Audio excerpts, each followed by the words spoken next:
Day 2? That's your house? Even when you feel low, you can still go. Even when you feel slow, you can still go. Even when there's no hope, you can still go. I never answer to no, man, I still go.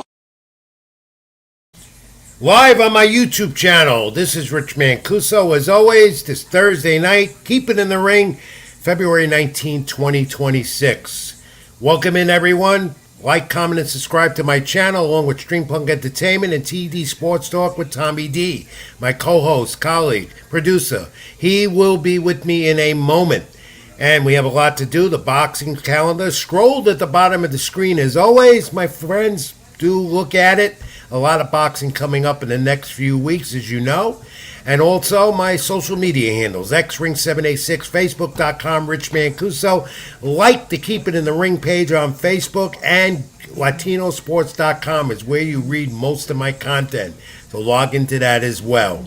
So this edition of Keep It in the Ring This Week Live comes to you as always, and let's get it going. A lot we're going to do tonight, the next hour, a little more. Well, Saturday will be important because we have a defining fight for Ryan Garcia, mariobarrios for the WBC welterweight title at 147.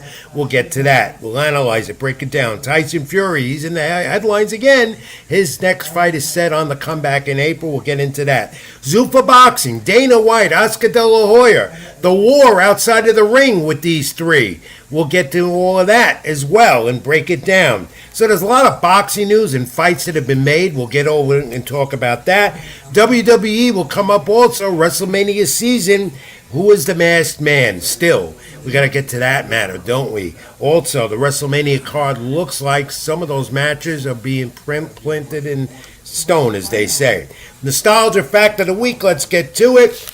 This is Keep It in the Ring with Rich Mancuso and Tommy D in a moment. So here we go again, folks. I got to talk about this first this week. Why? Why, oh why is this happening? Of course, it's about the money. I'm talking about what was announced by Ring Magazine, and most boxing people have confirmed it. It is Mike Tyson and Floyd Mayweather, two retired Hall of Fame fighters. Illustrious history with both. We know what they've done in the sport. An exhibition April 25th in the Congo to be seen on Netflix. There's the key word there, my friends. Netflix. That's where the money is for boxing in the sport. No doubt about it. Promoters are going there. Hey, Mike Tyson's no dummy. Neither is Floyd Mayweather. They've both made a tremendous amount of money in their illustrious Hall of Fame boxing careers. However, what we have here is an exhibition, a fight that should not be going on. Why? Well, you want to see legitimacy in the sport of boxing. You want to see contested fights that mean something. You want to see fights that fans can appeal to. Does this fight appeal to you? Doesn't appeal to me. I saw enough of Mike Tyson in my career as a writer covering him, and Floyd Mayweather Jr. as well. Both of them, of course, made boxing history in their respective weight divisions. I've seen enough of these two to know that both of them don't need to go in the ring again, though Tyson did meet Jake Paul and got annihilated just last year.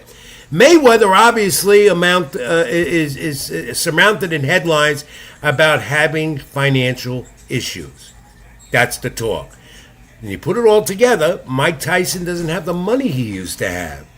You put it all together, there's the fight. Why are you going to have it? Why the fans will buy into it on Netflix? Most people around the country, around the world have Netflix. They'll tune in for the intrigue of it. That's about it. The fight absolutely means nothing. Now, you know I'll be watching because I'm going to be interested to see how these two old-timers look against each other. You know you're going to be watching also because you have the intrigue to see what's going to go on when these two get in the ring in April. But does boxing really need this? No, it doesn't. There are more important fights going on and more fighters out there that need the big fights, and Netflix could do better than this instead of looking for another profit, which they obviously will get because of two Hall of Fame fighters who are coming out of retirement again for an exhibition that means absolutely nothing. So the question is, why are they doing it, and should we watch it? And let me bring in on that note my co-host, colleague, producer, Tommy D, TD Sports Talk. Tommy, Come on in. We missed each other last week. We're back together this week. How you doing, my friend?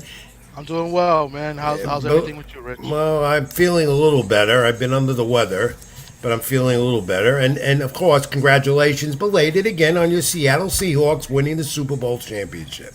I know you Thank you. wanted it. You got it. We both knew it was going to happen. Defensive game, but good job, my friend. Thank you. Feels good to be a champion, to win, to see them win again. Of course it Feels does. It's good. always good when your team wins a championship, especially the Super Bowl, and for that matter. Hey, Tom, let's get into what I just talked about, Tyson and Floyd Mayweather Jr. And by the way, fans, comment as we go along. We want you to do that. We'll get to as many of those comments as possible as we go along on Keep It in the Ring this week live. Tom, what do you think? Do you agree with me or disagree with me? This is another farce. I think you know it's an exhibition, so who cares, right? So I have no problem with it.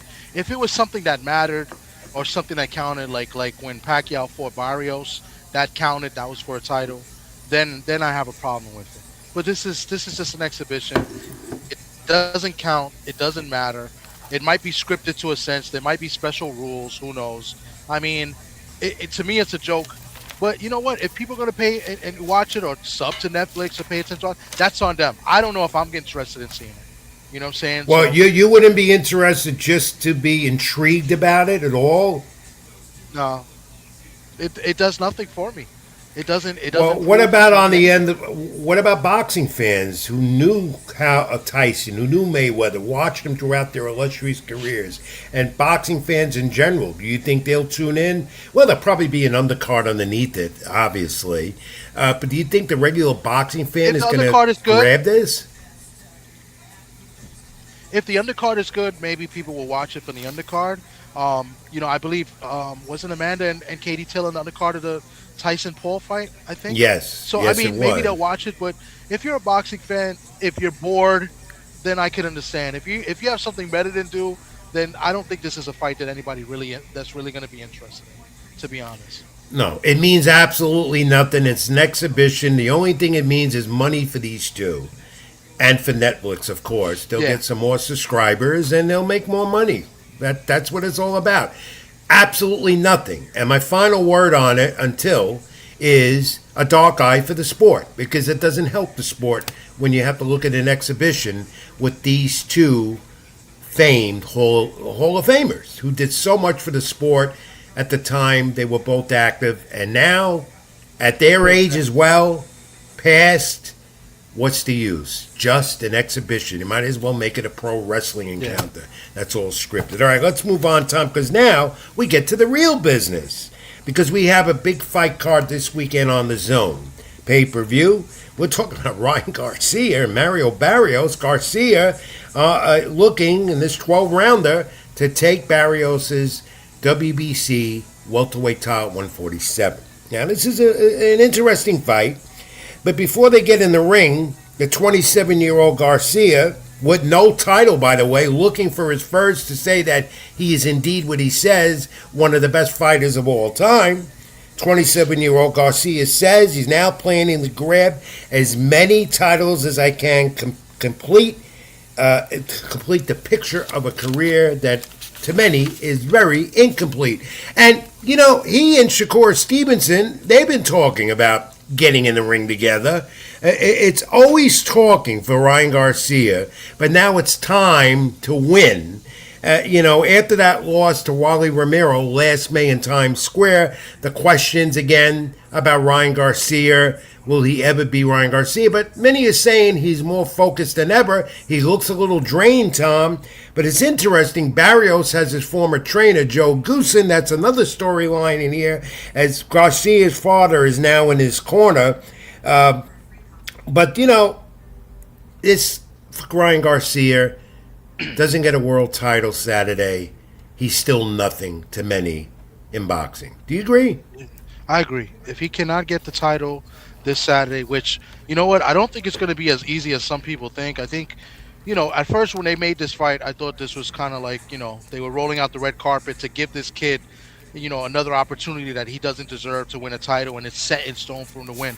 But, I don't think Mario Barrios is gonna be there to lay down, and I think this is a tough fight. you look at the size differential.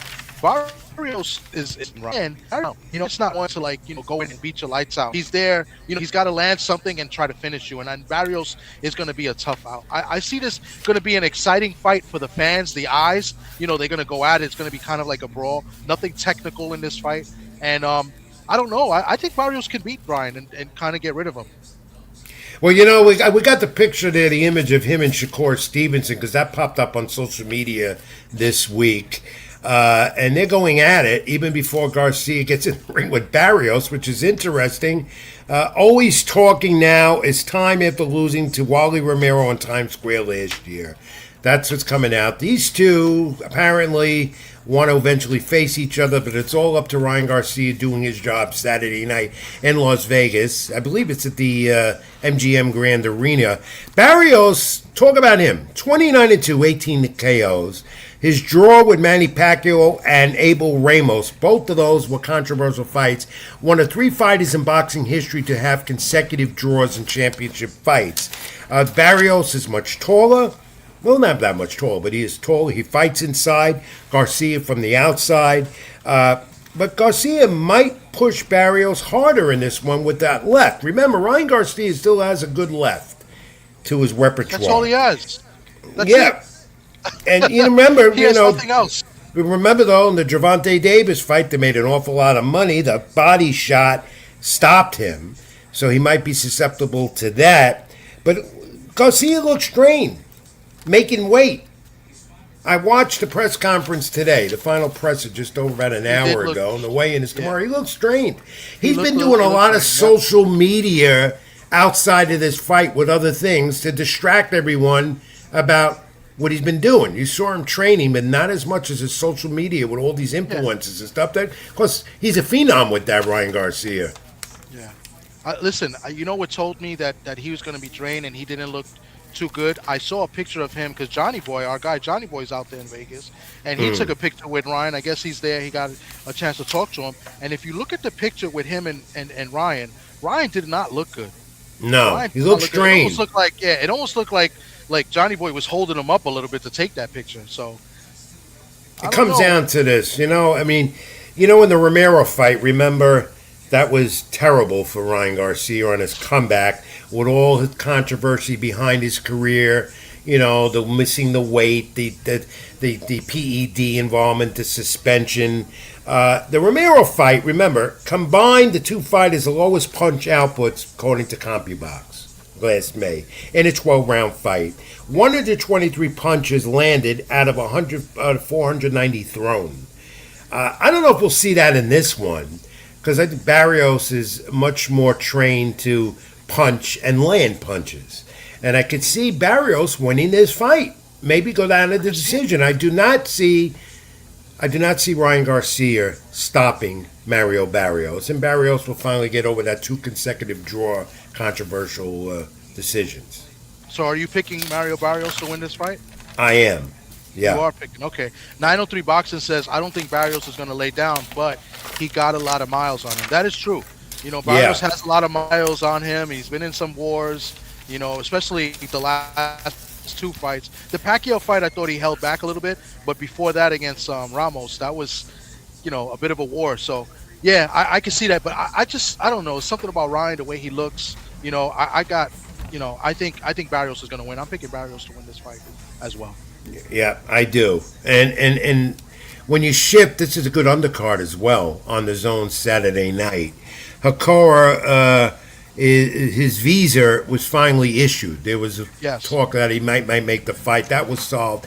Gary Russell for the WBA Junior Welterweight title. Any thoughts on that one? I think that's going to be a really good fight. I don't know the jet lag now because now he had to wait a couple of days, Hiroka, and he's finally getting in. I don't know if he's coming in tomorrow morning or what, because I don't think he's arrived yet. So I think that's going to have a little bit of effect. I was looking to pick the upset in this fight. I like Hiroka. I mean, both of these guys haven't really been active, and this is a tough fight for Gary. But with the jet lag and stuff, on him having to fly in, that's tough. So yeah, he might be drained. Now, but before, he might be drained. Yeah, he might drained, be tired, the jet lag. Yeah.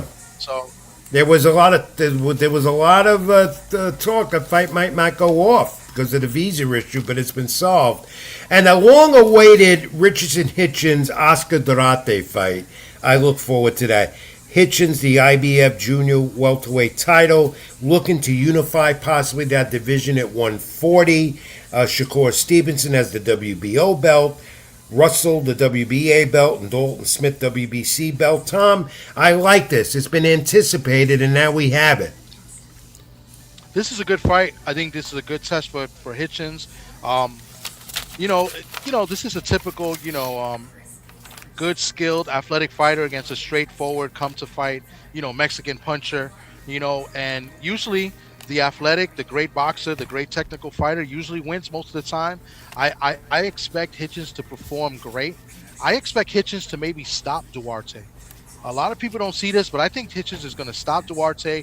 I'm going to call Hitchens in the eighth round. I think he's going to outbox him. He's going to, the jab, which I think he's probably got the best jab in the game. He's going to set him up. He has a good 1-2. I think he's going to stop Duarte in 8. I got Hitchens winning by knockout and making a statement. You know what? Probably move up to 147. It could go. Yeah, I agree with you. I think Hitchens will win this. I don't think he's going to stop him. I think this one will go the decision route. And then where does he go from there if he indeed does win and prevail? They've been talking about him and Shakur as we try to unify this division that Teofimo Lopez tried to do and couldn't do, as we know. Dalton Smith, though, never count that guy out in that division of 140. Read the comments as we go along, Tom. Everybody's commenting on what's up. My man 903 says Hiroko's got an uphill battle. I definitely agree. And Duarte's gonna run into some, hot stuff. He's gonna run into something, and I see that happening too. I think once he gets buzzed in this fight, then Hitchens is going to go in and finish him. I think he's going to make a big statement, kind of like the way Keyshawn made a statement against Jermaine Ortiz, and then that just set up Hitchens with a big, big money fight, hopefully in the summertime.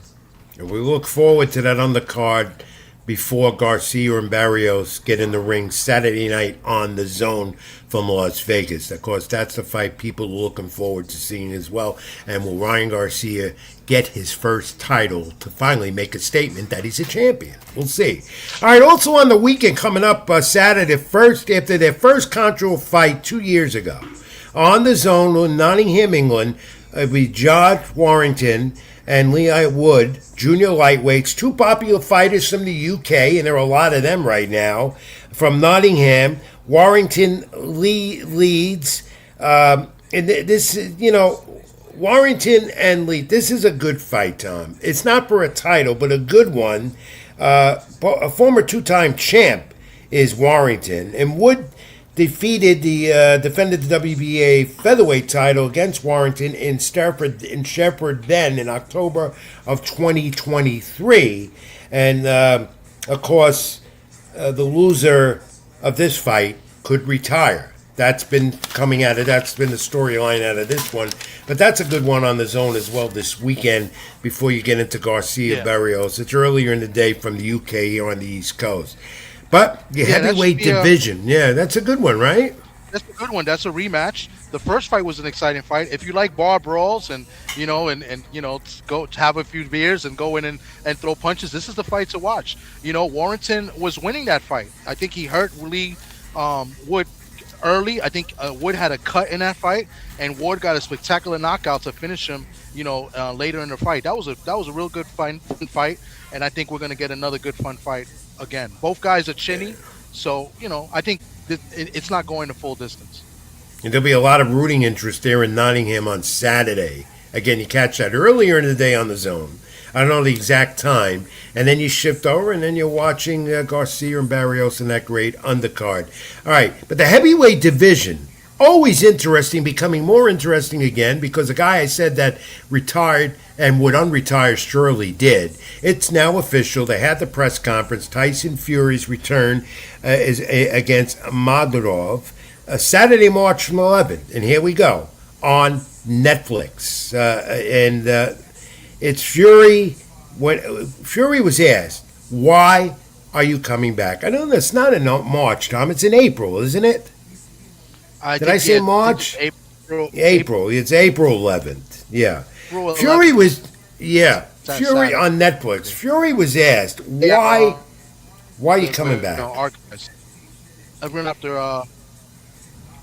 You know what Fury said? One reason was Say to it again. I'm make sorry. box. Breaking up. Fury said Fury was asked at the press conference the other day there in the UK, why did you decide to come back? Well, you know he wasn't going to retire for good. This is like the third time he's come out of retirement. He said one reason was to make boxing great again. He said boxing is boring. That's Tyson Fury, the character. He is a character, and listen, I got to give you credit. You called this. I didn't think the guy would come back. I wasn't really interested in him coming back, but you said he was going to come back, and Oh yeah, he's fighting yeah. a guy. You know, the guy's Makhmudov is a good puncher, but he's got no chin. Well, he's this is shorter. setup He's fight. much shorter because Fury's 6'9", and the Russian is his best fight was 12 rounds. A very hard decision he got over David Allen last year. So you know, I wouldn't count out Madrov, the Russian, from pulling something off here, though he's much shorter.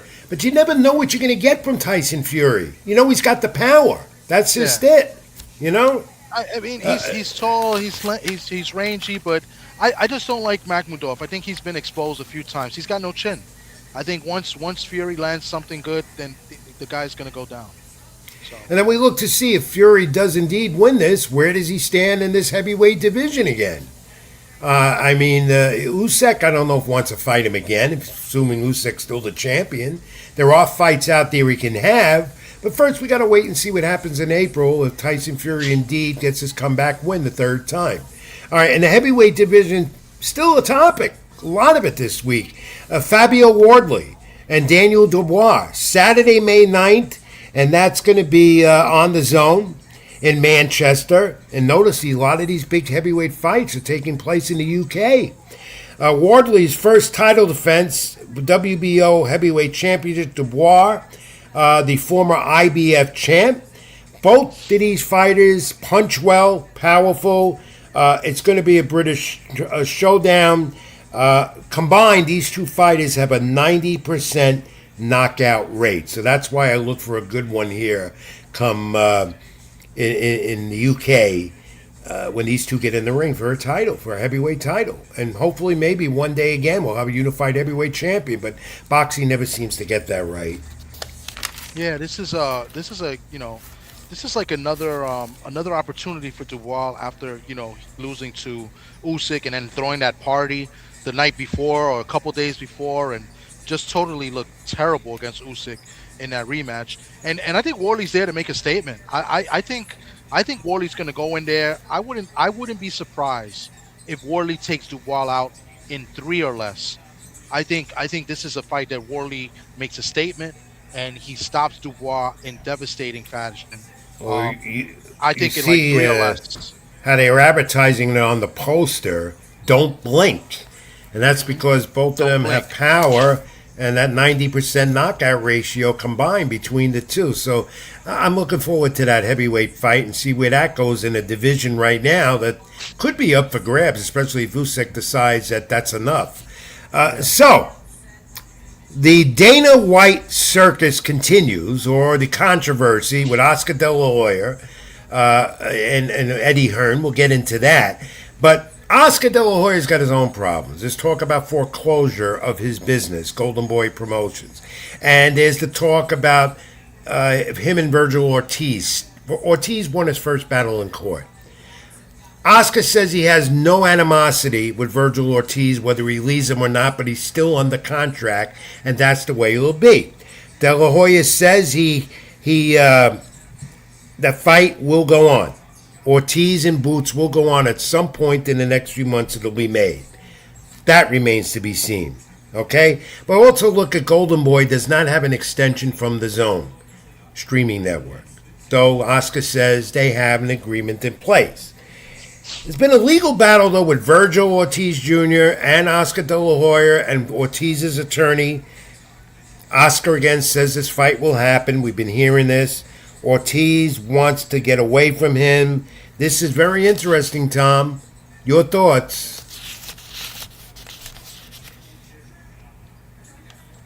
I don't know what to do and or what to say about Oscar and what he's doing with his promotional. I mean, they got a big card this Saturday. It's a, let's see what they do numbers wise. It is pay per view. The last one for Golden Boy on the zone. I guess they're working with the PBC. This is a bunch of PBC fighters and Golden Boy fighters. Let's see. The card looks good. This is a nice stack card, and I don't know what he does from there. I don't know what he's doing, trying to block the boots and Virgil Ortiz fight. Um, I think that's a big fight for both fighters. These guys have been tied to each other since 147. So I don't know. It's hard to say about what to say about Oscar, except I don't think the guy is mentally stable. I think the No. guy is off.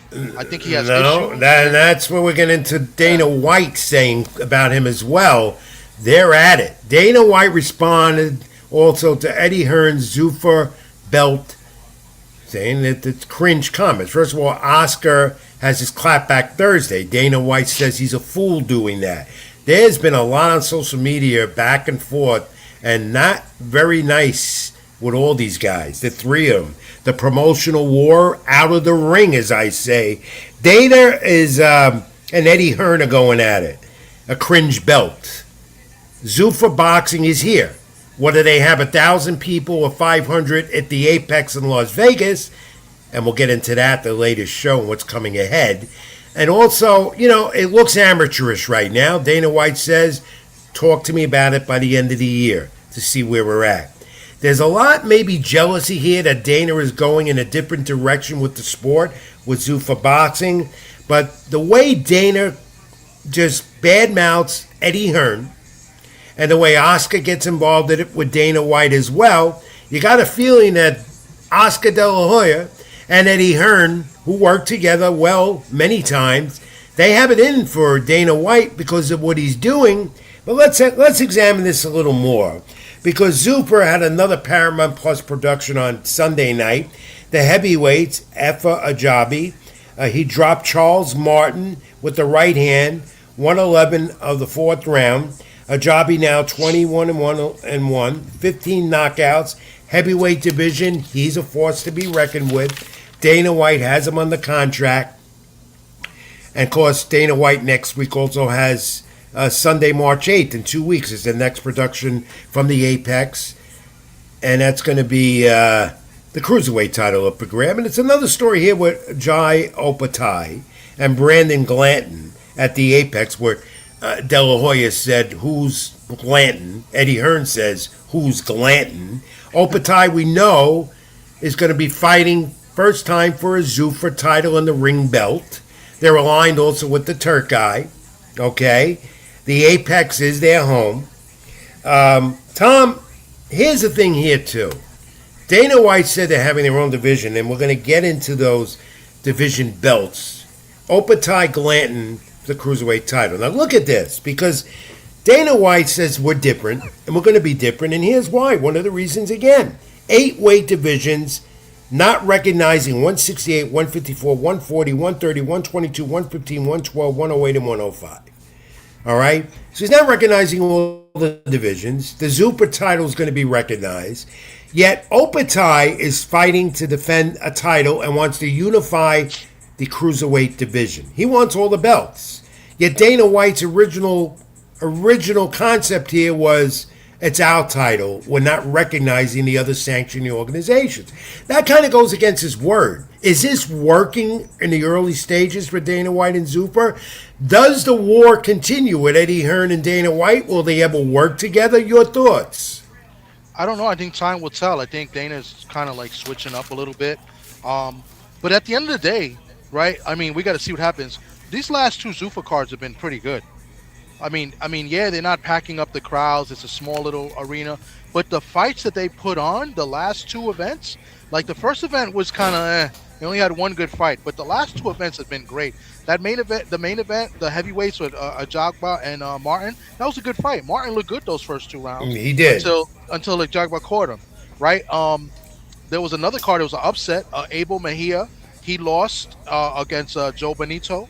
That was a good fight too, where the underdog won. And then I can't remember the name of the guy. Knockout of the year already. I mean, I don't think anybody's topping out the fight that just happened, where he stopped the guy with an uppercut. And forgive me, guys, I forgot the names the two fighters.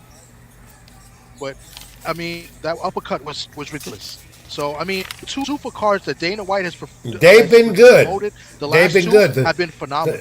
Oh, The fighters haven't been supposedly not getting paid big money. That's the other talk here, and as well as the UFC fighters under Dana White, though despite that he says otherwise. So there is controversy here with Dana White and Zuffer, and of course, again, it's Oscar De La Hoya going war of words with him out of the ring, and you know Eddie Hearn respects what Zuffer is doing too. So in a way, he's talking bad and he's also talking good about White and Zuffer. I don't know how you could transcribe all this, what's going on. Dana White responded to Eddie Hearn saying these are cringe champions. Dana White said that Hearn works for his dad still. And Dana White said the same thing. You know, they're getting the dads involved with this that had all the money. well, that's where they got the money from. That's what Eddie got it for most part. And listen, and Dana's getting the money. He's backed by Turkey, and he's got TKO behind him as well. So and so does Eddie Hearn. Be able to put up. So then, in other words, we're supposed to have you. You know how I look at it? It's pure nonsense. Boxing is always good when you have competition, but you have no unity here, and it's ugly, and that doesn't make for a good look for the sport overall, because they can't get together on the same page. And what do I say time and time again? And I want fans to chime in on this, comment as we go along. Unity in boxing is so important. You try and unify championships. You try and unify the promoters to work together to get the championship fights at all different fighters and with different promotions and different streaming networks. This just makes it more ugly. They can't work together, and it could be because they know, and I'm talking De La Hoya and Hearn, and I'm not taking sides here, Tom, they could be seeing that Dana White and Zuffer have something good going here, and then they're building on it. That White's building. No, yeah, but you have the titles, and everybody talks about the titles. But if you could put on a product that what they did the last two cards, where it's fan friendly, where fans are going to get up and be like, wow, man, these fights have been great, then that's what matters. That's what fans want to see as well. So if he keeps doing what he's doing, I mean, eventually, people are going to pick up, and let's see how the ratings are doing also with Paramount. So it might not always, be about the titles. It's about, the product itself and about the fighters, right? And are they performing to what the audience wants to see? You know what I'm saying? So time will tell. And so far, Dana's proved me a little bit wrong, because I didn't think this was going to be anything successful. And it's only been 3 cards, and 2 out of 3. And they're building. The Apex is not fight venue type of style. It's more like a small club show, you ask me. Yeah. And then less than 700 people in there. The crowd is really not that vibrant and loud. They're not boisterous at all. But the fighters know that. It's just a matter of what are these fighters getting paid. And apparently with Paramount Plus and behind him, TKO Endeavor and Dana White with Zuffer and all of that, they got to be getting paid something. So you don't know who to believe here. Yeah. We do know this, though, that the Zone and Matchroom and Eddie Hearn signed a new 5-year deal. And that's good. I don't know if the subscription rates are going to go up because of this, but they did extend their long-standing partnership. And, of course, Matchroom has been the worldwide leader for the sport, covering a record amount of events, not only with Hearn, but De La Hoya and some other promotions as well. But Dana White with TKO Endeavor and the UFC, he's looking also at the UFC now, the White House event commemorating 250 years of America in July. He's got to try and get John Jones to headline that, maybe Conor McGregor. Hand it to him. Dana White is a businessman. He knows how to promote. He knows how to get the interest. And I think he's achieved that with Zuffer. So far, I mean, like I said, I don't know what the ratings are, but I do know that I was satisfied with what I saw the last 2 weeks, right? So it all depends on, where does he go from here? Does he keep producing good cards? And then do the fighters remain, committed to them? and they stay happy. Are they going to pay? Is he going to pay the fighters what they're worth? At the end of the day, because we've seen the problem with the UFC and the fighters, but he does do the bonuses just like in the UFC, right? They got the performance of the night, and I think they got knockout of the night too, or something like that. So I think that's a cool perk. The guy that got the upset, Benito, right? I think he won performance of the night, and I don't think he was getting paid much. He was the underdog coming in, so that was a nice little extra payday that he got. So those incentives, they're going to count for something eventually. And still to be determined is how many more fighters will Dana White sign? How many will go over to him? Because they know they're going to be active, number one. Yes. And Dana White's going to need some named fighters for this to be a roving success. Opatai's one of them. I think Mosley Jr. is another. There were talks about a few others that might be joining the Zuper Dana White promotion. So that's something to look forward to in the next months as this goes along. Tom, it's interesting to see, though, that, Oscar De La Hoya. Have you watched the clapback with I've Oscar been De watching La him. I Hoya? haven't seen. He hasn't done one in a while. Well, some of the things he says are ridiculous. Some of the things he says are very, very valid and true. Oscar De La Hoya's got a forum there that Dana White obviously is paying attention to. He is, but listen, this is what promoters do. Listen, in the old days, King and Aram, they didn't really get along. They would go at each other too. This is what these promoters without do, without social media too. So now everything is social media, and you got De La Hoya being a clown, putting videos and stuff. And some of it is funny. Yeah, some of it is funny, but then some of it is like this guy is off his rocker. So. Tom, let's move on. What's with Xander Zayas, WBO, WBA junior middleweight champ? Social media now. He's becoming the new Ryan Garcia, I think. You got to look at this. I don't like this. To me, this isn't Xander. Calling Devin Haney a diva. He wants Josh Kelly, though, to unify those titles even more. But now he's calling out Devin Haney, and he hasn't been nice about it. Called him a diva. What do you think? I think listen, I think there's certain ways you can talk back and talk your ish, right? I didn't really like it per se, because unless he was going to say, all right, let's make the fight, and then I'm okay. But if he's not looking to fight Devin, because Devin called, actually they called Xander food, saying that was basically saying that Xander's easy. So I understand, the back and forth. And listen, you talk your trash, but talk your trash if you're really going to look to make the fight. So it looks like Xander's looking to unify. Xander is usually very low key. Mello doesn't do this. So this caught me off guard. We'll see where this goes. And we got this: Khalil Smith and David Morrell. Morrell. He's been around, and he fought David Benavidez, WB interim light heavyweight title, April 9th, Liverpool on the zone, according to Mike Coppinger and The Ring. That's a fight to look at. And speaking of Benavidez, he gets his blessings from the WBC.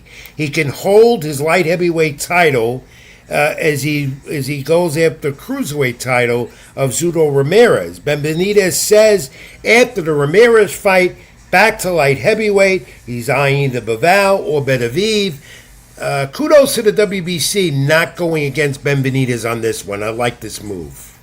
It's about time they treat Benavidez a little bit, better than what they did, right? So it's good, and it's good for them. But they owed him a Canelo fight. They should have made him the mandatory to Canelo years ago, and they didn't. So they owe this man. You know what I'm saying? So. It's good, but it'd have been nice to see him and Canelo, or make Canelo, at least drop the belts if he didn't want to fight Benavidez. So that's just my opinion with the WBC.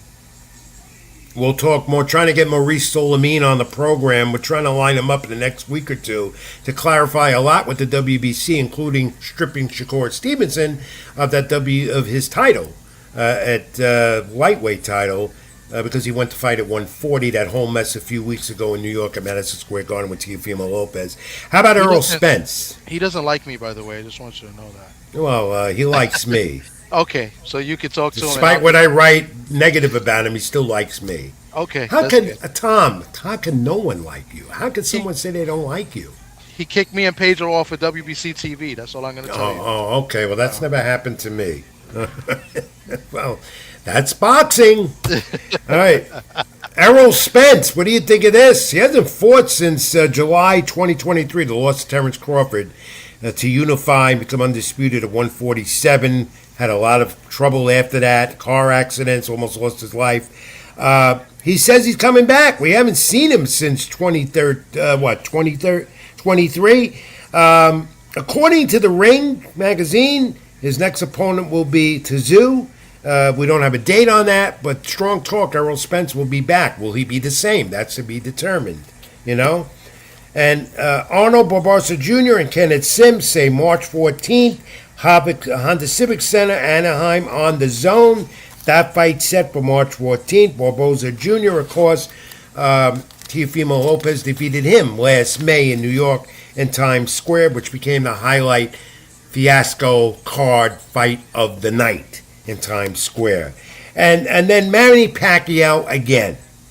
He and Pradagovov, 42-year-old, I think I pronounced his right name, who hasn't fought. Provodnikov, right. He hasn't fought since 2016 in another exhibition. What are they doing? The 8-time World Division Champ, Manny Pacquiao, in an exhibition, the Hall of Famer, April 18th, Thomas and Mack Center in Las Vegas. Tom, what are they doing, these guys? Come on. It's an exhibition. Nobody cares. If they made this fight like for some type of ranking or some type of interim or something, then I have a problem. It's an exhibition. We don't have to watch it. It doesn't matter. It doesn't count. So use your time wisely, people. That's what I'll tell people. And quickly, your thoughts? Yeah. And Pacquiao has a card lined up at the Turning Point Stone Casino up in upstate New York. His promotion with his son again on the card, Manny Jr., with his first name as he goes under Junior. That's going to be a real card. Manny's promoting it. But this, an exhibition! Talking about two exhibitions with Hall of Fame fighters on the same night with us, me and you, Tom. That goes to show you why. These guys need the money, and there's people out there that want to see it. I know, and it especially won't be me. No, won't be me either. Maybe on Netflix. I don't know. Anyway, quickly, your thoughts on what I said about Errol Spence? Errol Spence, I think it's good. I mean, listen, in my personal opinion, and people have debated me on this and disagreed. I think Errol Spence has not been approved to fight like in the last 2 years. I think that was the reason why he's been out of the ring. I think he's been wanting to fight. He's been training, he's been working out, he's looked good. I mean, last year there was pictures of him, he looked good, but I just don't think he can get approved a fight. It looks like now he might, be able to get approved to get a fight. Tim Tszyu is a good opponent, a dangerous opponent. So listen, I'm all for it. If fighters want to continue their career, go ahead. My problem with Errol Spence is that he had a tough fight with Crawford. He lost. But the accidents that he had a brain bleed, right? Like, Yeah. Those are the facts. And coming back from a brain bleed and then even, fighting Danny Garcia and then fighting Crawford, I mean, that's a lot, So I just hope, listen, if he does, he remains safe. He's made a lot of money. He's got a wonderful family. I'm all for the sanity and the health of these fighters. If they want to fight, it's on them. I don't recommend it. But No. Coming off a brain bleed in a sport where you get hit in the head, I just don't think it's a good idea. But Well, you know what? Interesting to see. It's not going to be the same Errol Spence Jr. we saw against Terrence Crawford. Even that wasn't his best effort as well. But it's not going to be the same. I don't Errol think Spence. he was 100% in that fight. I don't wasn't. think he was 100%. He didn't look good at the weigh-in. He didn't look good on the ring walk. And I don't like making excuses for fighters, but listen, we all have eyes. We've all watched tons of boxing. If you've been watching boxing, you watch for years. You know when a fighter doesn't look good, and they're not 100%. And he wasn't 100% against Bud Crawford. No, he wasn't. So we'll see where that goes. It hasn't been officially announced yet. I do tell you this. It's time. Before we go to break, keep it in the ring, Rich Mancuso. Like, comment, subscribe my YouTube channel, facebook.com, Rich Mancuso, X, Spring786, my social media. Like the Keep It in the Ring page. That's Tommy D, my co-host here at Keep It in the Ring. Your comments as they're coming along. We'll get to all of them in a moment. You know what it is now, Tom. What time of his show is called Fact of the Week, isn't it? We don't have a guest this week. It's just me and you, so you're doing the facts. And I know you love this part. I love know this you love this part of the program. I know you do. I love this part because, and hopefully there's some people here watching. They can try to get the fact of the week as well. When you're not around and I'm doing it by myself, I try to see if the audience can try to get it too. So let's go. Let's get it. Let's do it. All right, here. Here's about Joe Louis, was a champion heavyweight 13 years. The great Joe Louis. A current champion also now has been a champion for 13 years in boxing, well known. Inoue from Japan. 13 years he's been a champion. Did you know that? Really? No, I didn't. Yeah. 13 Yeah. years? 13 No way. years. Yeah, it might have been I don't know, but I come up with 13 years here. I might be wrong, but that's a fact I come up with. And I know it because I got it. It's fact. Okay. Hey, I'm not disagreeing with you. I'm going to look it up, though. Let me know. Let me know, and I'll stand to be corrected. You know Rich Mancuso will do that. All right? Inoue now is the only boxer to get KOs with sanctioning bodies. All right? The only boxer to get not KOs with sanctioning bodies. Okay? I think I'm reading this right. I am. Sanction, but what do you mean by sanctioning bodies? Well, the sanctioning bodies, the alphabet soup organizations. Okay. Now, because of 13 years, with Joe Louis didn't have that, and no way does.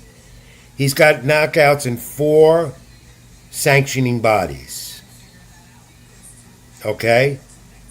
The 4 sanctioning bodies, in what division did he get knockouts in? That's the fact. You follow me? So, because obviously he's undisputed. He's undisputed in 2 weight class? Yeah. But he got 4 sanctioning bodies, 4 KOs. 4 KOs through sanctioning bodies. So I'm going to say bantamweight. You're close. So super bantamweight? This is not an easy one. Junior featherweight. Junior. That's your fact. So junior featherweight is super bantamweight then, right? Yeah, the lower weight okay. classes. All right, yeah. so that's where he's Yeah, fighting at basically, right. now. Okay. Yeah, I was here. guessing the All right, so I'm going to give it to you. You got the fact, basically, because I read it all wrong. Yeah, all right? That was confusing. Yeah, it was confusing. But then my intent is to confuse you all the time with the facts, isn't it? I know. But 13 years, I got to look that up. I don't know. Check that out. But to get 4 knockouts in 4 sanctioning bodies as a junior featherweight champ, WBO, IBF, WBA, WBC, whatever. That's the fact of the week. I'll do better next time. All right? All right. All right, we'll keep it in the ring. I'm Rich Mancuso. That's Tommy D, TD Sports Talk. Like, comment, subscribe to my YouTube channel here, Rich Mancuso, TD Sports Talk with Tommy D, String Punk Entertainment. Like the Keep It in the Ring Facebook page. Social media at the bottom of the screen, boxing calendar. Quick break. We come back. Give us some time to regroup again a little more. And we got the pro wrestling stuff. WrestleMania season in here. A lot going on with that. AEW as well. Nostalgia to come. Stay with us. This is Keep It in the Ring. I'm Rich. That's Tom. Back in a moment.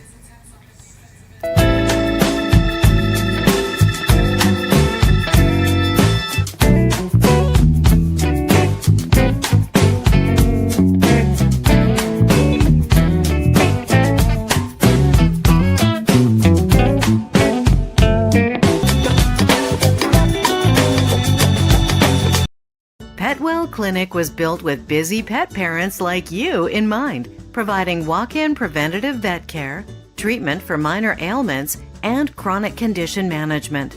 You remain with your pet throughout their visit, and all charges are clearly explained, so there are no surprises at checkout.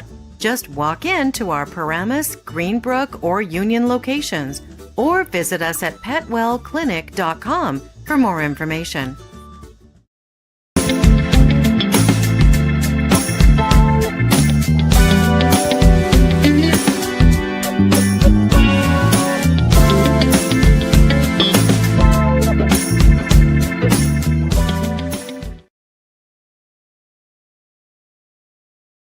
Even when you feel low, you can still go. Even when you feel low, you can still go. Even when you feel slow, you can still go. Even when there's no hope, you can still go. I never answer to no, man, I still go. And welcome back. I'm Rich Mancuso. That's Tommy D. Keep it in the ring this Thursday night, live.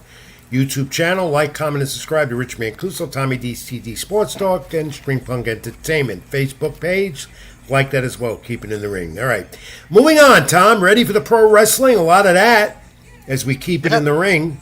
Road to WrestleMania. And we're in we're in WrestleMania season. Let's first look at this because Stephanie Vacar and Liv Morgan had an interesting interview with Michael Cole on Monday Night Raw.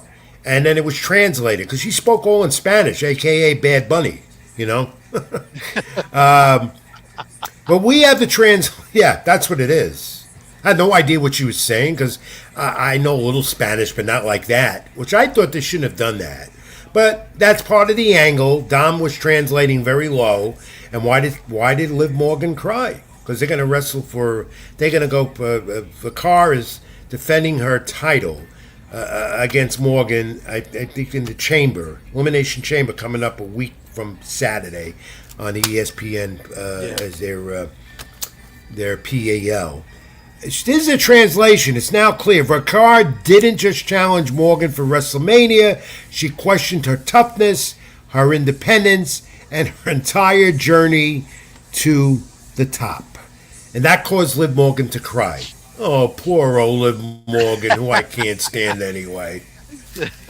I don't know what they're doing with that whole division on that side. I mean, I don't know what WWE doing at all to help. You know, Tom, I'm frustrated because WWE is using too quick of the NXT stars that came up the ladder. And you got to get to know them. If you didn't watch NXT, they're good, but too many, and they were ignoring some of the superstars. But I can understand why, because they're hurt with injuries. A lot of big stars around, including Braun Breaker. Is Bianca going to be able to make it? Because no, she's had surgery on the finger. Yeah, that's the fight to make. So they're in Jade Card. That's the fight. Yeah, well, that's not going to happen. Everybody wants to see. Some of the WrestleMania matches you could see they're coming, including this one, because there is very good, and I've been able to confirm some of this. Jake Paul, Bad Bunny, WrestleMania in Vegas coming up in April. All right, Bad Bunny has been there before, and this would be huge. And Bad Bunny's very popular, and Jake Paul is, not Jake, that's Logan Paul. Logan has become very, very good at what he's doing here in WWE. He learned it quick, and and these two will put on a good show. That's rumored, might be confirmed soon. Bad Bunny, I heard, is already training. Went from his Super Bowl performance to training, and we'll have Logan Paul at WrestleMania. I like that. I like that a lot because I'm a big Bad Bunny fan, whether he sings in Spanish or not. I think this is good. Hey, Bad Bunny has already performed a couple events, wrestling events, and he's done pretty good for himself for a guy that's never really trained to be a wrestler. And then you see Logan Paul is a good athlete as well. I mean, I think this is looking to be a good match. There obviously will be outside interference, and these guys are very underrated as far as work rate in the ring. So I think this is good for WrestleMania. Yeah. So there's already talk that the Elimination Chamber coming up, and it seems like Cody Rhodes will win that. There's still to determine who's going to be left, the women and the men at the Chamber next weekend. AJ Lee, Becky Lynch, we saw that again on Monday night, and we're going to see them in the Chamber, probably culminate at WrestleMania. I like Obafemi, and now they're going into a program with him and Rusev, who looks like a different Rusev, like the original one, but tougher. And then Punk, Reigns, and Rollins. And, where Seth Rollins is not in the picture. Will he make it for WrestleMania? And it all depends on what Triple H is doing. We'll get into that in a moment because I want to get into this first. Because one of the WrestleMania matches, I'm sure it's happening. They're teasing it already. Put it up, Tom. Your favorite. Yes, El Grande Americano. that is my favorite right there. This is going to be the match of the night if they make this WrestleMania. Yeah, Obviously, they are. The original Grande is yeah, one. it's Chad Gable is now a good guy getting cheered. Mask versus Mask. That's Will Kaiser and the other guy. I hate it. El Grande Americano. It's the best gimmick they got right now in wrestling. Grande Americano. Gracias. I love it. Chad Gable is great. And, hey, is it really Chad Gable? We don't know. It is Chad Gable. We knew that all along. What do you think? I'm stupid? Thank you. And that guy Triple H. That guy Triple H putting a match on like this. I mean, yeah, look, it's for it's for mask versus mask. It's going to be a Triple great H, match. He's under a lot of fire. He's under a lot of controversy because fans just don't like the creative part, and there's a lot of talk that his role could be diminished significantly. And you know why? Because look at what they're doing. Monday night, all of a sudden, Adam Pearce comes out gets surprised with a crate delivered to him. And now the question, these are the three things. Who's in that crate? We also still don't know now the new masked man's identity. It's eventually going to be Seth Rollins. We're not dummies. No, I don't. Because he's think going to it's get revenge. That's going to be Seth under that mask eventually to be revealed at WrestleMania. That's what I think is going to happen. That's another thing that they're playing with. And then Adam Pearce. No, it might be Waller now, but it's going to be Rollins when he's healthy to do it. He'll show up at WrestleMania and reveal he is the masked man, getting vengeance against Paul Heyman and the Vision. Okay? Yeah. That would stink. But the Triple H playing with these three suspenseful angles at the same time. The mask, the crate now. Well, it's not Chris Jericho because he's still signed with AEW. Jericho's not. I didn't know that. He's not WWE bound. Oh, man. You go on the AEW website, you'll see Jericho is still on their roster. He's still under contract. Supposedly he's on tour with his group, with his band. And for him to go to WWE, the Fonzie band, he can't do that. So there's a hold up on that. But first of all, he's still under AEW control. So no Jericho unless we're wrong, because we get swerved all the time in pro wrestling. Heavens, I know that. When I was in the business, I saw that all the time. And the other thing is Adam Pearce keeps getting the phone call because Paul Heyman threatened him, who the higher up is. Who's giving him directions? You got to do it this way, not your way, because of Paul Heyman. And this is obviously a Heyman angle because Paul Lee is a lot in that creativity with his faction. So it's confusing, and fans, this is what it's all about leading up to WrestleMania.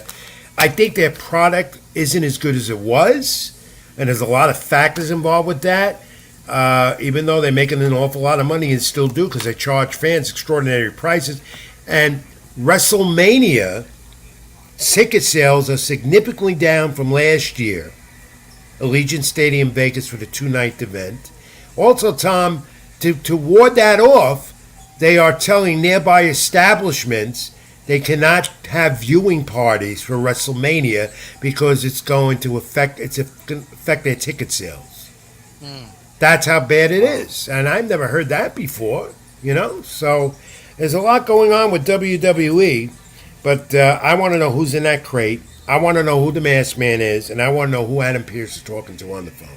Yeah, but the crate is kind of that's so like 1990s, like that gimmick. Like, I mean, I don't know what they're doing, but hey, Triple H. I don't know either. Ship to AEW, your favorite promotion. Last night, of course, MJF and Adam and Hangman are going to be wrestling for Revolution, and it's going to be a Texas death match. Or no, if Page loses, he quits wrestling. That's not going to happen. All right. MJF continues to be the story here. Revolution is in March. Kenny Omega and Swerve Strickland had a match of a match, probably match of the year last night on Dynamite. which was a good one. There is MJF over the weekend because AEW Grand Slam, I thought, got a B plus for me. It was a good free show. You got for 2.5, almost 3 hours. AEW Collision on Saturday night. Good timing because this is a dead time in sports. So if you're a wrestling fan, it was the only thing in town to watch. And Double or Nothing, their next pay-per-view after Revolution in April at your famous arena in Queens, the Louis Armstrong Stadium, National Tennis Center in New York here. They're doing Double or Nothing pay-per-view there. Oh, when are they going to do that? That's May. I think it's May. Oh, okay, because the weather will be in better. mid-May. Okay. In mid-May, yeah. Okay. So, yeah. Oh, that makes sense, yeah, because I was thinking like next month it'll still be cold. So. No. So they're doing that. That ticket sales will be going up on that soon for those in the New York area, all our AEW fans. All right, any comments before we move on and take our last break? No, everybody's pretty much saying what's up, and then, Yeah, that means we're boring. We're boring. Yeah, no. BBO over here making fun. But, I noticed this before we go to the fast break of the night and go to nostalgia and stuff. I noticed this. Well, me and you banter on too much. We're boring. So we got to make the show more. That's boring to them. They're not commenting. When they don't comment, we're boring. Well, so some you know people what, don't watch Tom? the show. They don't. Some people don't watch the show when it's live. They watch the replay. Yeah, but you know what, Tom? You know what? Next week, me and you are going to be more controversial, and we won't be boring. We may even have a promotional fight outside the ring, like Hearn De La Hoya and Dana White. How Why about not? that? I tell you what, if you get Suleiman to come on, people will come watch him because he's controversial. Yeah, I'm going to try and Nobody line likes him up. And then he could go back and forth with me. And if you really want to get ratings, you get Pedro to come up, and then Pedro and Suleiman can clash. We'll do that. That's a great idea. Pedro be Fernandez, if you're watching, look out. Tom and I will be contacting you when that happens. I want you on here, the old timer like me. Tom, let's take our final break brief, but keep it in the ring. I'm Rich Mancuso, live on our YouTube channel. Like, comment, and subscribe. Tommy D Sports Talk, String Punk Entertainment. Like the Keep It in the Ring page on Facebook as well. And back with nostalgia, and we'll wrap it all up this week on Keep It in the Ring. Stay with us. I'm Rich. This is Tom. Keep it in the ring. Back in a moment.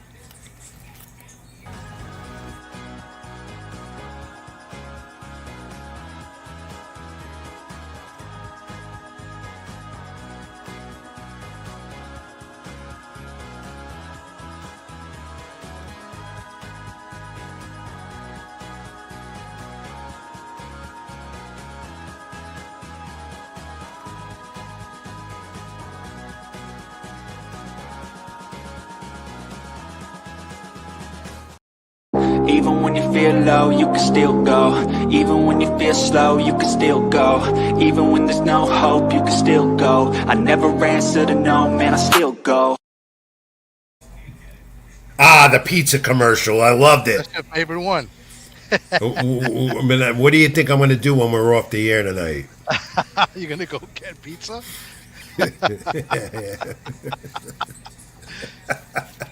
Good guess.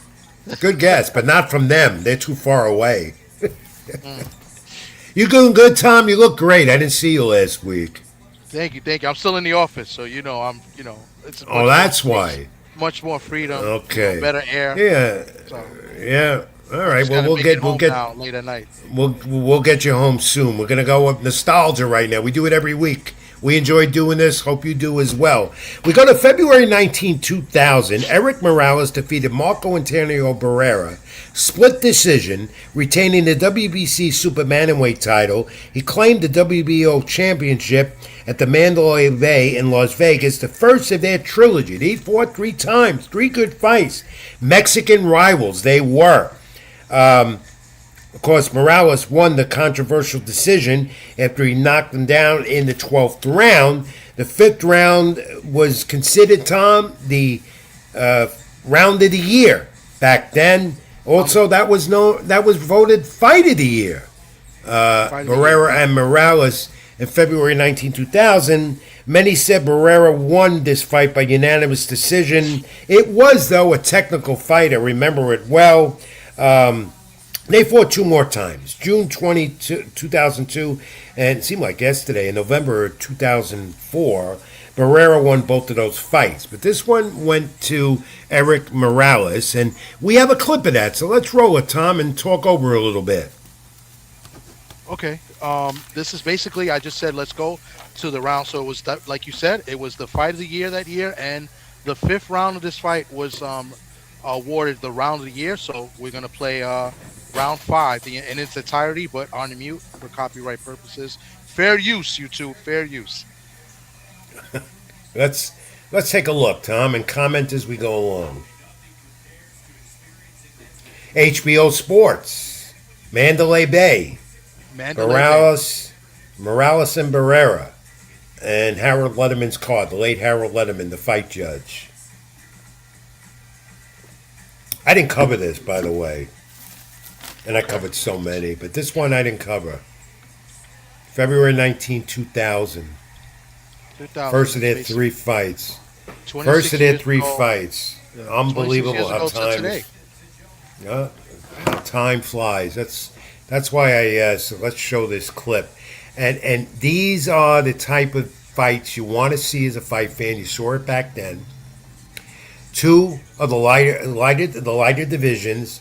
2 guys that could punch up close, up front all the time. You're looking at it right now. Yeah. Toe to toe. Yeah, great fight. It was controversy at the end. The knockdown kind of helped Morales a little bit, but I still thought Barrera won this fight. But they awarded, I think this was a split decision win for Morales. Yeah, it became a split decision. But everybody thought Barrera had won the fight. Right. It's controversial. And then it was a result of that started the trilogy. What trilogies were made in boxing back then, and quite often. No. But it was a Mexican rivalry. The 2 of them, Mexican descent. It was called Campeón versus Campeón, which is champion versus champion. And they were just throwing haymakers here. Morales hurt him earlier on in this round, and Barrera came back. But I think this was a Morales round. I always, Bert Sugar and I, the late Bert Sugar, the historian and author, my mentor, always loved Marco Antonio Barrera, and there's a reason. And he always liked this division. And I'd sit with Bert, fighters in that time, in that division, and he'd be at ringside with me screaming his lungs out because this is action. And fans love this type of action. 2 smaller guys in boxing, well-known, rivalry it became. And, they weren't boring, that's for sure. No, not at all. Well, this fight, I mean, listen, there's no technical. They're just throwing haymakers. Morales looked good early on in this round. And then Barrera came back and hurt Morales. He looked like he was ready to drop, and he stood up, after a straight right hand. But great fight. Too bad the guy that I thought won didn't win, as they awarded, in my opinion, they awarded the wrong guy the victory, as Morales won a split decision, but I thought Barrera won hands down this fight. And correct me if I'm wrong, both of them are in the Hall of Fame, Boxing Hall of Fame as well. I believe both of them are in the Hall of Fame. Yeah, and then after this, I believe Eric Morales was the guy to beat Pacquiao, to stop Pacquiao for a little bit. Right. There was a war with Pacquiao as well. Great fights with Pacquiao. Thanks for loading that clip up, Tom. That was great nostalgia going back 26 years ago. February 19, 2000, Eric Morales defeating Marco Antonio Barrera by split decision, retaining the WBC Super Bantamweight title. It became a great trilogy by these 2 Mexican rivals. Great job, Tom. Thanks. No problem. Hope you enjoyed, everybody, as we did. So let's move on and wrap this thing up this week. And you take a look at this. I saw this Fab 4 because I covered these guys in the 80s when this was the great era for the sport. Most of the time they fought in Las Vegas at Caesar's Palace. It became a great rivalry with the 4 of them. Hagler, Hearns, Leonard, and Duran. Right? Hagler, you could not do better. 4 kings. So, the 4 kings. Now, out of those 4, my favorite here all the time, and people might question this about me because of No Mas, but I loved Roberto Duran.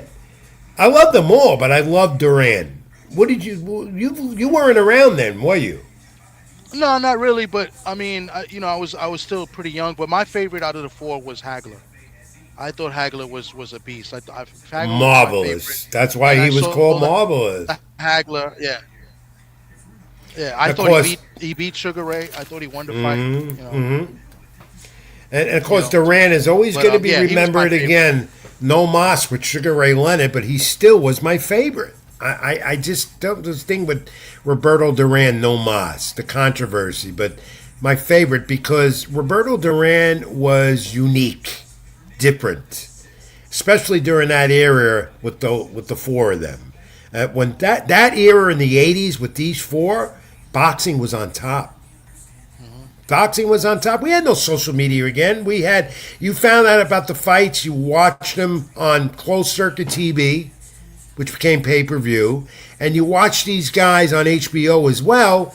But you also found out what happened in your daily newspaper. How about that, folks? Another thing, all these guys you see on the screen, all Hall of Famers, and guess what? They all fought each other. So when Right. people come out and say the new Four Kings, the new this, new that, they're not fighting each other. They're not fighting their contemporaries. But these guys right here, shout out to them. They fought each other. If not, And sometimes Tom- they fought twice or three times. You good point. And when you talk to fighters today of this era that are out there now, and you bring up who was your favorite fighter, whether you were born before then or watch them in history, you'll hear these four names come up a lot. Yeah, definitely. You'll hear that a lot. People Teofimo always Lopez. Teofimo loved all four of them. He told me that all the time, as do well they- as I. That was great. Who do they usually refer the current fighters now when you look at the back then? It's either Muhammad Ali or one of these four fighters here. Well, they bring up Ali and they bring up one of them. Yes. That's not all four. So Yeah. that's a good point. Good question. Yeah. That's what they do. Ali and those four. And when you look at it back then, that was boxing. And historic time for the sport. Whether it gets back to that, we ever get four like this again, we have them, but they don't have the notoriety because of social media and controversy. These guys, Duran was controversial, but all four of them stayed away from it. They did their business in the ring. They made the fights the way fights aren't made today. They made their fights with promoters getting together, and they all had the right managers to do it. Hagler had the Petrosilli brothers, and Leonard basically was with Top Rank most of the time, and of course Hearns as well. And you had Don King in the picture, and then of course Roberto Duran. What can you say? No Mas, great competitor, all four in the Hall of Fame. So I thought we'd bring that up, and then go back in the past and look at me again. I know you love this. Oh yeah, my favorite part. Going back Yeah, I in the know. past and seeing Because I'm cleaning Rich out the Mancuso. files and the wrestling business. What the hell was I wearing that day? Oh it my looks God, like I don't even remember. blazer. You try to put on a suit. Oh my God, I don't know. It didn't fit, but that's And then, SD Special Delivery Jones, who was known as the Jobber in pro wrestling, but then known as the old WWF or WWWF, the Jobber, which you don't have in pro wrestling no more. The guy that would always lose. Frankie Martin was one of them known The for that. competitive jobber. Yeah, competitive. He was a competitive jobber. SD Just like, and I, your friend. he was, yeah. Who's your friend from Gleason's? Your friend from Gleason's. He was a jobber too, but he was Hall of Famer. The trainer from Gleason's. Johnny Roz. Johnny Roz. Unpredictable Johnny Roz. That's right. Johnny Rodriguez, who was still training wrestlers at Gleason's Gym in Brooklyn, New York, to come up and coming guys. The story here with me and Special Delivery Jones, real name Comrade Ethan, was billed out of the island of Antigua. But he's not from there. He's a regular guy walking around the streets from the Bronx, from the Co-op City area. And that's how we got to really know each other and like each other, because I bump into him in the Bronx. And he found out where I was from. Yeah. He wasn't from the island of Antigua. Conrad Ephraim, the late Conrad Ephraim. Conrad, even, yeah. And I worked with him extensively, and I worked with this guy as well. Eyes closed and all. There I am coming up. Remember him? Ray Trackman, the big boss man? Big boss. Yeah, there I was worked with him in the past, and of course I couldn't take a photo with a stupid mustache and stupid looking glasses, and my eyes are closed. Because I hated taking photos, that's why. Big Boss Man was a intimidating character, if you remember. Had the nightstick. He'd arrest guys in the ring. Got a great reaction. Again, another legend, late legend in pro wrestling. Hall of Famer, also with WWE. And you know what? Sweetheart. Great guy. Go all out for you. That man, Ray Trackman, the Big Boss Man. So I thought I'd show some of that, more to come in the weeks to come here on Keep It in the Ring. Some of the past with Rich Mancuso. Tom, I know you love this stuff. I love seeing this. These old pictures of you and wrestlers and fighters. It's pretty cool. Yeah, there'll be more to come. There'll be more to come. I'm cleaning out the files because I'm putting a book together. Look at this guy. He says he thought the Big Boss Man. He thought I was the Big Boss Man. He said he looked like me. You see how they do me here on YouTube? Yeah, Unbelievable. I thought that was TD Sports. Guys, thanks for commenting all night long. Do we have any more before we say goodbye that we missed? A good friend of mine, a manager and a coach that I coach baseball with. I haven't seen in a while. My man Eddie Morales, man. He's telling me what's up. We haven't seen each other in a while. We coached baseball, Little League baseball for years. His sons played, so it's good to see you, Eddie. I appreciate you coming on and saying what's up. Good to see you. Eddie, if you're watching for the first time or you have in the past and you haven't subscribed to my YouTube channel here, Rich Mancuso, Keep It in the Ring, please do it. I want you all to do that if you haven't done it. What's this? One more, Thomas. Okay, I don't know him, but then he knows me. That's good. I want to thank everyone for commenting every week. Yeah, Eddie knows you. Eddie's been in the Bronx a long time. He's played baseball. He's coached baseball. And he probably knows me. Yeah, he definitely Everyone knows me in the Bronx. Absolutely. Yeah. All right. And I thank him and everyone for commenting tonight and staying on with us. Good hour and more here tonight with my good friend, colleague, producer. Thank you, BVO, as always. Yeah. Thank you very much. Thank you. Uncle Rich. Yeah. So. Thank you. BVO, I appreciate it. He's your number one fan. Oh, we're going to see him soon. Yeah. Okay. And, of course, the fights this weekend, interesting.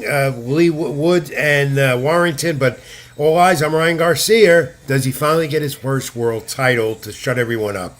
That he's finally got a championship against Mario Barrios for the WBC welterweight title. That's on the zone. So there's boxing this weekend. Tom, great job, my friend. Thanks again with everything, and we'll be back next week. Watch social media. One will be on live. Of course, you could watch us throughout the week with some YouTube shorts. On my Instagram as well, and on Facebook, Rich Mancuso, Tommy D as well. And, of course, X Ring 786. That's where you get me. And, of course, read my content on LatinoSports.com. Baseball season is approaching, so Tom is going to be holding the keys a little more as we go along, as we get there. God willing, I stay healthy. I've been going through a little battle with something not serious. Thank you all for your concern. Tommy, any final words? Where do fans reach you? Where do they see you? Because you're all over the place. Well, you can catch me here on YouTube. No, he's not a jerk. Yeah, TD's not a jerk, but where do they get you, Tom? Here on YouTube, and you can catch me on Sundays at 2:05 with my man Pedro Fernandez. Ring Talk Worldwide and Radio. My man Pedro's, he's in Vegas. He's going to be covering the fight. He'll be at the fight. Good. Yeah, so he'll good. I wish I was there as well, but yeah. I can't travel right now. So, but we'll get there. All right, Tommy. Thank you, my friend. Thank you, D Freeze. Thank you all. It's great for your continued support. We'll be in touch. We'll be back next week. We'll again check social media. Tommy D. TD Sports Talk, it's always great. You do a great job backing me up every week. You're helping me out tremendously. I couldn't do it by myself. Stay well, everyone. God bless. Be good to each other. And as always, Tom, what do we say? Keep it in the ring. Keep it in the ring. Till next time, fans, I'm Rich Mancuso. That's Tommy D. Take care. Till next time. feel low, you can still go. Even when you feel slow, you can still go. Even when there's no hope, you can still go. I never answer to no, man, I still go.